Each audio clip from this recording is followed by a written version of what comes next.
Hello, everybody, and welcome in to another episode of Texas Tuesdays here with your host, Matthew Miller. It is nice to have you guys back. But before we get started, can you please hit that like button? Please hit that subscribe button. And if you're going to go to a game, why not save money? So go over to ticketsmarter.com, type in code BIG for $10 off a purchase of $100 or more, or type in code BIG20 for $20 off a purchase of $300 or more. Times are tough, prices are high. If you're going to have some fun, go out to see a football game, why not save money? And then guess what? If you don't want to save the money, if you don't need to save the money, you can save the money and then spend it at the game with beverages, food, betting. I know that's a big thing now, so do that. Next up, a little bit more homework. Subscribe to the new SEC channel. It really helps us out. And then subscribe to our new Big 12 channel, which I'm coming to you live here tonight from, and the Texas channel. So please go over there, subscribe, hit the like button. We're trying to grow this brand. We know there's more Texas fans than 2,600, what we have over there, over on the Texas channel. And I think there's only 200 or 300 fans on the Big 12 channel. And guess what? We'll be coming to you live from the SEC channel next year. Every Tuesday, I will be here, 7:30 p.m. Eastern time. It may change time-wise, but it's going to be every Tuesday because it is Texas Tuesdays, and this is edition number 14. And then I will be here after the game every Saturday after the game or Friday. We do have one Friday game versus Texas Tech, so I will be here with that. So please hit that like button. Please subscribe down below, and let's get it started here. Texas beats Baylor 38-6. We will be recapping this game and then previewing the Kansas game. Texas gets a big win, and the last time they'll probably be visiting McLean Stadium and beating the crap out of the Baylor Bears, so that was nice to see.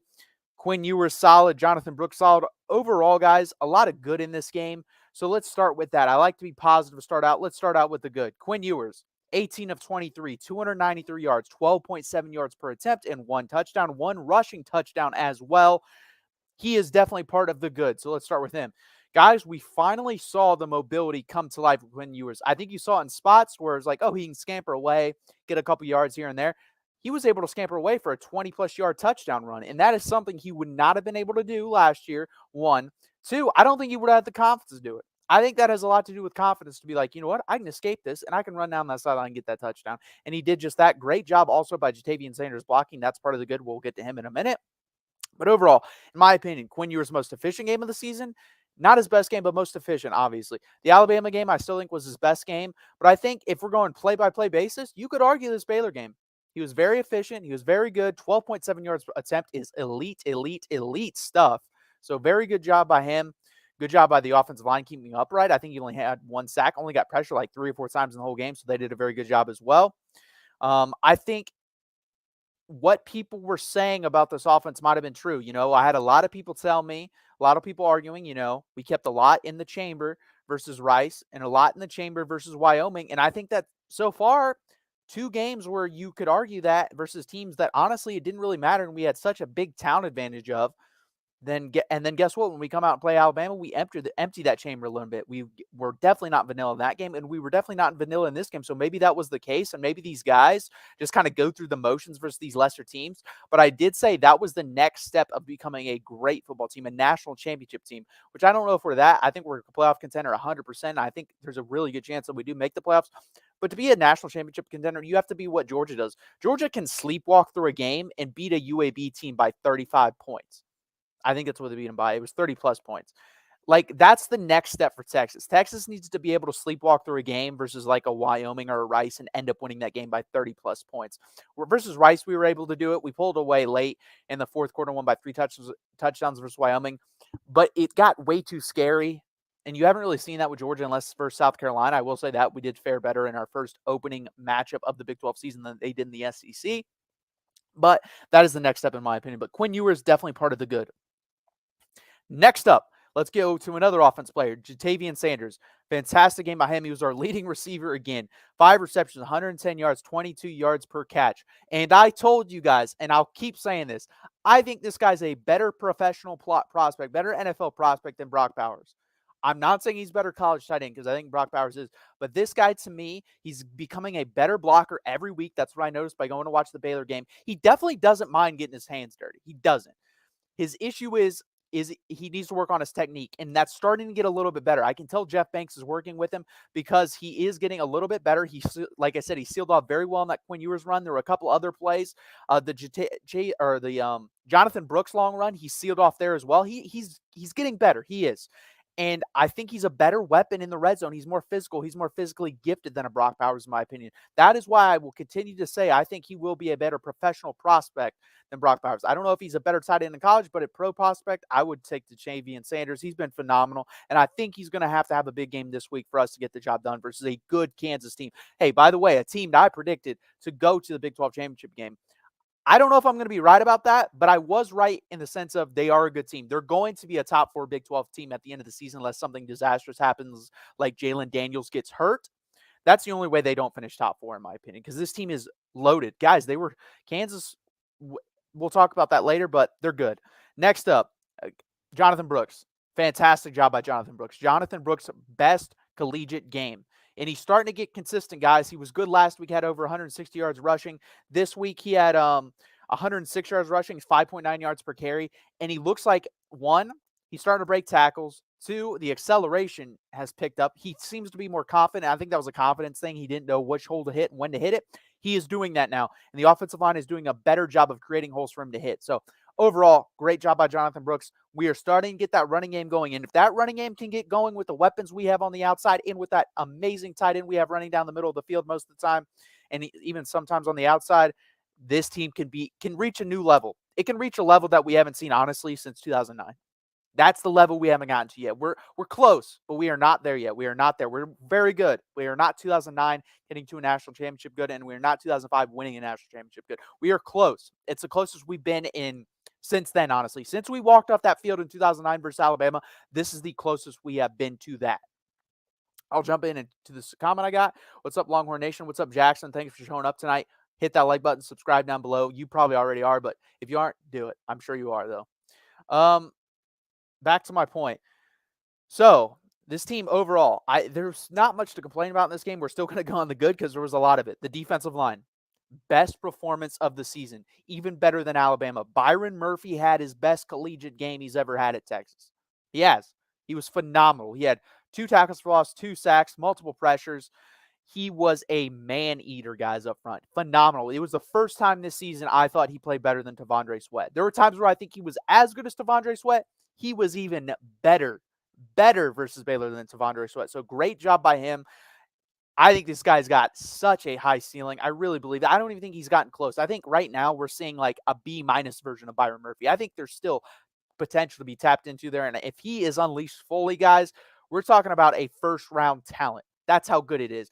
There's a possibility if he's unleashed fully, if he can get to his potential, that we could have 2 defensive tackles drafted in the first round this year.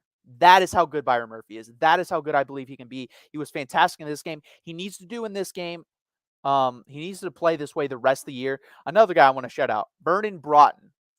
Another guy who I thought had his best collegiate game. A guy with a lot of talent, a 4-star recruit, really has been inconsistent a lot like these guys, but they're starting to play to their talent, and that is what we're excited to see. You know, you have a lot of haters saying Texas has always had this talent. I would agree. We have always had the talent for the most part. They were not getting to their full potential. They are getting to that full potential, and that should scare everybody in the Big 12, and it should scare everybody in the country because we recruit just as good as basically every team in college football. And if we have the coaches who can back it up and dial up great game plans like Pete Kwiatkowski is capable of, like Steve Sarkisian is capable of, like a Bo Davis getting these guys going is capable of, that should scare the absolute hell out of the college football world. And it definitely should scare the Big 12 because there's no one close in talent-wise, in my opinion, especially on our defensive line. Another guy I want to talk about. I have given this guy a lot of crap, and I'd like to apologize to him. Jett Bush. Great job. You're a good pass rusher. I might say you could be in the NFL and be a pass rusher. And I'm willing to say that. I think this guy might have a cup of coffee in the NFL as a pass rusher. He's good. He's got good bend. He's a good athlete. He's got a high motor. He was being used wrong. He was. He's not a middle linebacker. He's not he's just not. He's not a guy you should drop into coverage. And that's why I got frustrated with him because I thought, oh, if that's what he's best at, then he's not good enough to see the field of Texas. That's not what he's best at. Tom Herman, what do you know, was using him wrong. That staff was using him wrong. Chris Ash, no offense, I thought you were doing a good job. Apparently you weren't because this guy was being used wrong. This guy is an edge rusher. This guy can be a good edge rusher. I think this guy can make it, like I said, an NFL roster as an edge rusher. And he was good again in the Baylor game, had a sack, flying around. And then I could go all day, man. This defense was phenomenal. David Gabenda, props to you. It was the best. Again, I think it might have been his best collegiate game. It was definitely his most impactful and his highest ceiling type game, in my opinion. I saw him all over. He only had like 4 or 5 tackles, but he was all over my screen, guys. He was flying around. He was explosive. When he got there, he delivered hard contact. There was a play. Baylor set up a screen. The guy didn't catch it. Wasn't even close, honestly. And David Bennett went in there and just blew him up. I was like, okay, I like that. And this team has an edge to them. Texas teams of the past have had not have an edge to them. That's why you guys have idiots like Tim Brando. Don't get me started on that guy. What a fool he is. But he's talking about, oh, they have a country club attitude. There is some truth to that. But I don't think the players, honestly, for the most part, ever had that. There were certain players that did. I think it was more of the fans. But you did see it leak down to the players somewhat. Not a lot, but somewhat. And now I think that's all but gone. I really don't see it. If you've had that feeling before, you can't say you have it now. But this team, man, I'm just proud of them. I really am. It's the first time in a long time I've thoroughly enjoyed watching a Longhorn team play. I always enjoy watching them play, man. I love football. I love the Texas Longhorns.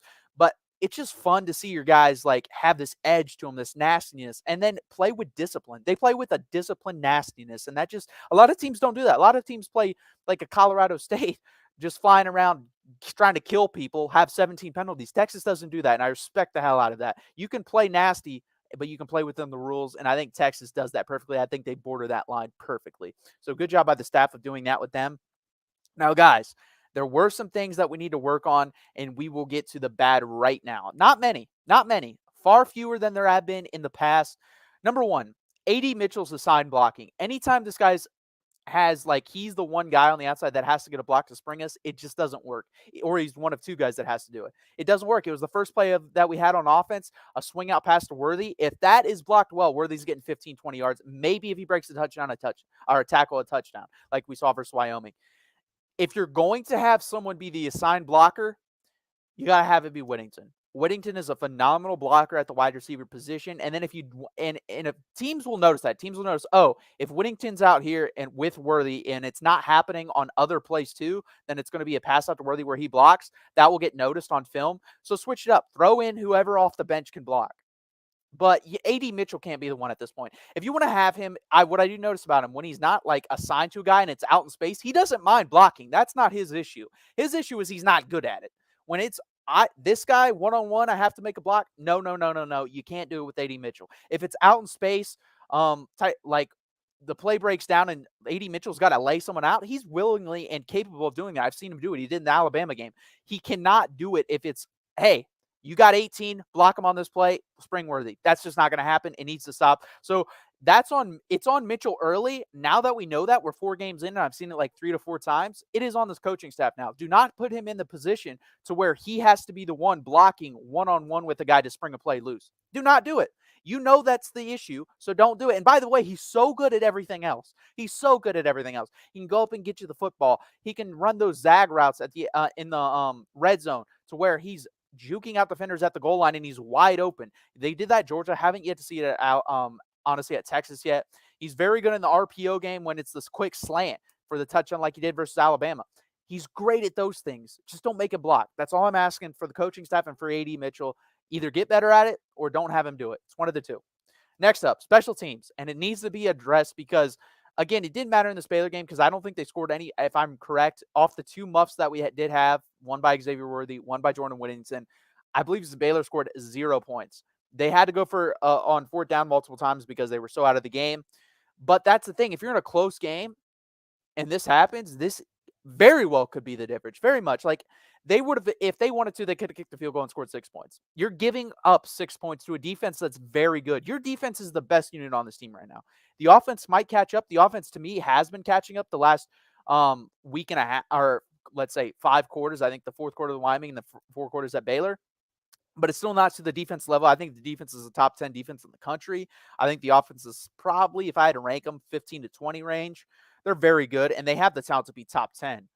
But we're not there yet. We cannot be giving away free points to these Big 12 teams to keep them in games. Baylor, you're lucky with, because Baylor, I think, is one of the 3 to 4 worst teams in the Big 12. I was dead wrong about them. I had them like 6th or 7th.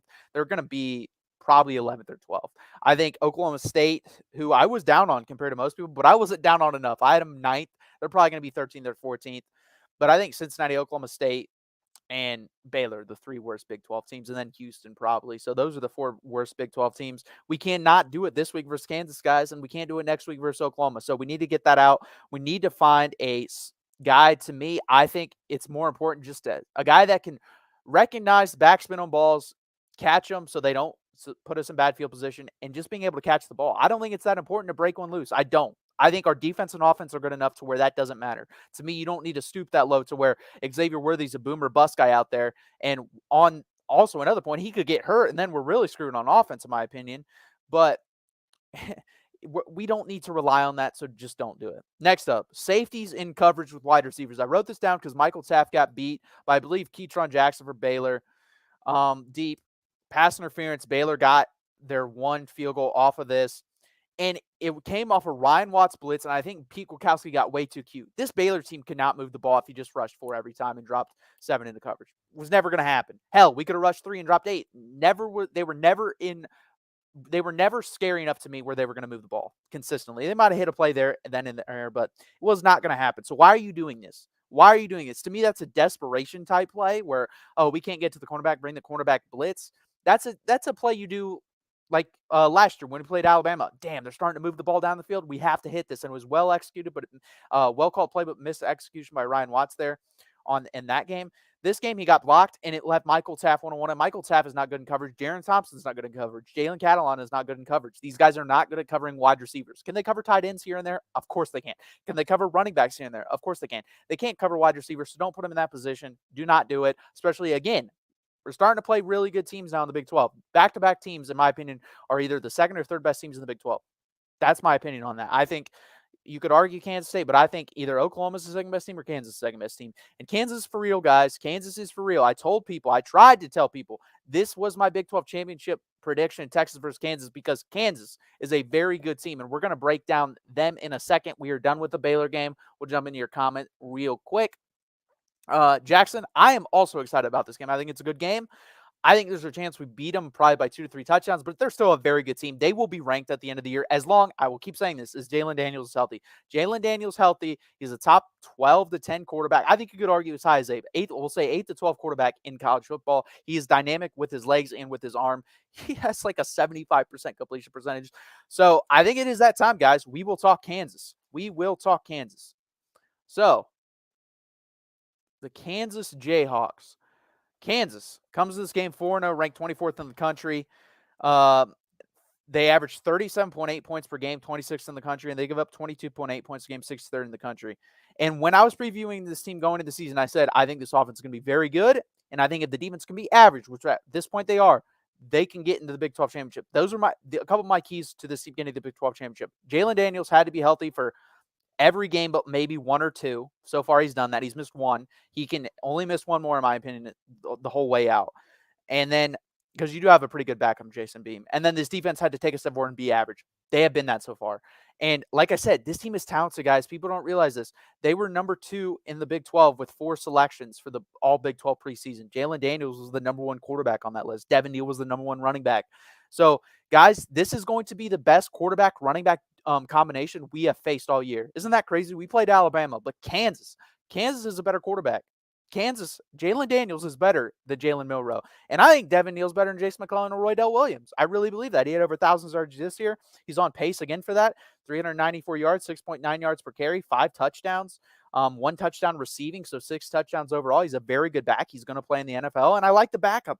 Daniel Highshaw Jr., I believe, 235 yards, 7.1 yards per carry, 3 touchdowns. Jalen Daniels, listen to these stats. 74.7% completion percentage, 705 yards, 9.4 yards per attempt.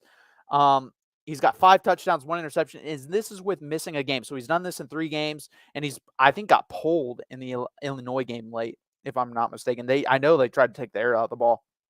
And then they have talent again all over the place. Lawrence Arnold is going to play in the NFL. He has 18 catches for 246 yards, 13.7 yards per catch, but 0 touchdowns. Luke Grimm is the one guy at wide receiver. I believe he's a wide receiver. He might be a tight end, but he's the touchdown guy. He has 3 out of the 5 touchdowns thrown by Jalen Daniels. So that's the guy we got to look out for. And then this defense has talent. Kenny Logan Jr., leading tackler at safety. He's going to play in the NFL. Austin Booker and Jerome Robinson on the defensive line, 3.5 sacks each. They will play in the NFL. Kobe Bryant, all Big 12 cornerback, 2 interceptions, 2 passes defended. He is going to play in the NFL. He's going to be matched up with Xavier Worthy. This will be Xavier Worthy's probably second toughest matchup of the season. I put Kool-Aid number 1 from Alabama because he's going to be a top 10 pick in the NFL. This guy's a chance to be a late first round, early second round draft pick. I think that's where he's going to end up, and I think he's the second best corner we will face this year. He's that damn good. This team is talented. This team is good. I said if they could stay healthy, they would be right where they're at right now. And if they can stay healthy, they will be one of the top 4 teams in the Big 12 at the end of the season. In my opinion, they'll be the second because I think they'll beat I think they'll beat Oklahoma if they're healthy at home, and I think they'll beat Kansas State. I believe they're at home too. Maybe it isn't. I don't care. I think they have better players than Kansas State. I think Kansas State has a better offensive line, but everywhere else, I think Kansas is better. And I think this Kansas team will give us problems, guys. I think Jalen Daniels is one of those guys. If he has time, he's going to shred us. This is what's so hard about him because you got to keep him in his pocket, but you have to get pressure. So again, I think we have to be better with the rushing lanes because we were okay versus Jalen Milroe. Jalen Daniels is just as explosive, and he's got a better arm. And guess what? If he escapes, he can not just run, he can throw on the run and be successful. That throw that he had versus Illinois running to, I believe, his left and throwing, or it might have been to his right. Either way, it was on the run. It was a 40-yard dime. This guy is a top 10 quarterback in the country. He can expose you in multiple ways. You have to keep your rushing lanes down and try to keep him in the pocket. That's the key. Keep him in the pocket, make him a consistent pocket passer, and even then, he will get his yards. You have to keep stuff in front of you. This needs to be a methodical game for Kansas. You cannot allow big plays. I think if this is methodical, we beat them because this team does rely on the bigger plays because their offensive line isn't great. It's good. It's not great. BYU, I mean, no offense to them, we have a much better defensive line, but they were giving him all time versus BYU. There was one play that's tweeted out on my Twitter. He had like 9 seconds to throw the ball. If he has that time versus us, guess what? Our back end is the weakest part of our team. He will beat us. He will beat us consistently if we give him that time. So I think you're going to see some safety blitzes. I think you're going to see some linebacker blitzes at times, but the edges have to contain this quarterback. They have to. If you're going to bring the blitz, they have to stay patient with the rush lanes, not over pursue the football. So where you end up behind them, because we did that versus Jalen Milroe multiple times, especially Anthony Hill and Ethan Burke. And that's why I said in that game, honestly, guys, I didn't want to see them play a lot. I kind of want to see the same thing. Anthony Hill, I don't mind spying. You can do that. I don't want to see a lot of pass rush from him. I don't want to see a lot of pass rush from Ethan Burke because they did get a little lazy in their lanes versus Alabama, and Jalen Daniels is better than Jalen Milroe. And if you get lazy with your lanes, he will expose us even more. And our back end, like I said, is our weakness. So we have to contain him in the pocket. And when we do bring blitzes, again, that makes it even more crucial to stay in the rush lanes and keep him in the pocket. That is the key to this game. Keep him in the pocket, period. If he has over 50 rushing yards, this will be a fourth quarter game. This will be a fourth quarter game because we'll sack him. And if he has 50 rushing yards, that means he's really rushed for probably 75 to 80. So keep him in the pocket under 50 rushing yards. That's the one key for our defense, in my opinion, versus Jalen Daniels. I'm not really worried about Devin Neal in the running game. I'm more worried about him in the passing game. Also, for our offense, Ja'Tavion Sanders, you got to repeat what you did. Kobe Bryant is going to do a good job on whoever he covers. He will do a pretty decent job on Xavier Worthy, and I think he'd do a very good job on A.D. Mitchell. Ja'Tavion Sanders is the one guy that we have versus everyone that I believe is a mismatch. There's no linebacker in the country that can stay on him one-on-one because they're too small and they're usually too slow. Safety, you find some pretty big safeties that can. I think Kenny Logan can compete with him size-wise. So, like, red zone, I don't expect him to, like, high point a ball and go over Kenny Logan if that's who they choose to go after. But in the open field, he's faster than Kenny Logan. He's a better athlete than Kenny Logan. So, you have to, guys. You have to utilize him. I think it's very big that Jonathan Brooks also breaks 100 yards again. I want to see that run game. I want to see him lean on him because that is one thing Kansas doesn't have. I think their upper echelon talent is as good as anyone in the Big 12 other than us. The difference is they don't have the depth that even Oklahoma, Kansas State has. That's their issue. Their top 25, 26 guys on both sides of the ball combined are very good. Once you get past that, it gets iffy. That's why I said if they stayed healthy, they'd be where they're at, and they have so far. So lean on them, guys. I want you to run the ball. I think this is actually the first game, in my opinion, to where I think the run needs to be heavily focused here. And I think when you do run well, and hopefully you do, you hit them with play action over the top. So, guys, I do have a prediction for you. I know the line's 17. I'm pretty in line with that. I think over time, Texas will just consistently be ahead. I think this is probably like a 7 or 20-10 game at halftime. And then I think we just take advantage of them being not very deep in the second half, and I think we take them out into the deep waters of the ocean, and I think they eventually drown, guys. So Texas beats Kansas 38-20. I've been pretty good with the prediction so far score wise. I think I had 34-17 versus Wyoming, and it ended up being 31-10. And then I had what did I have? 37-17 versus Baylor, and Baylor didn't score me a touchdown. If they scored a touchdown, it would have been pretty damn close. And if Texas scored an extra touchdown, but or no, we did. Then let me go back. 38-6. So I was right on them. Basically, I said 37-17. They scored one more point. So I think Texas wins 38-20. I think the over-under is like 62 points. I think that's too high. I think both defenses are. I think Kansas is good enough to contain us for the first quarter and a half, 2 quarters, and I think our defense is good enough to contain them to under 24 points, honestly. So the only team that has been able to break that 24 number or equalize that is Alabama, and I think Alabama has more depth. I think, honestly, Kansas up front on the offense probably has more talent than Alabama. Even at, like, if you want wide receivers, they're probably about even in my opinion. I think quarterback's better. I think running back's better. I think Alabama's got a better offensive line, and also Alabama's deeper. And that's why I expect this game going into the fourth quarter. I think Texas will pull away, and Texas beats Kansas 38-20. We will improve to 5-0, and that means we will go into Red River rivalry undefeated to play Oklahoma, who I hope is undefeated because I want that game to be big. I want to whoop their ass when they're undefeated. Guys, that's all I got for you tonight. Thank you for being here. Hit that like button, subscribe. I will be back Saturday after the game. Game's at 3:30. I'll be back about 7 p.m. Eastern time right here on this Texas channel and right there on the Big 12 channel. So subscribe, hit that like button. Thank you guys for coming out. Hook 'em, guys. Let's go get a big win this Saturday.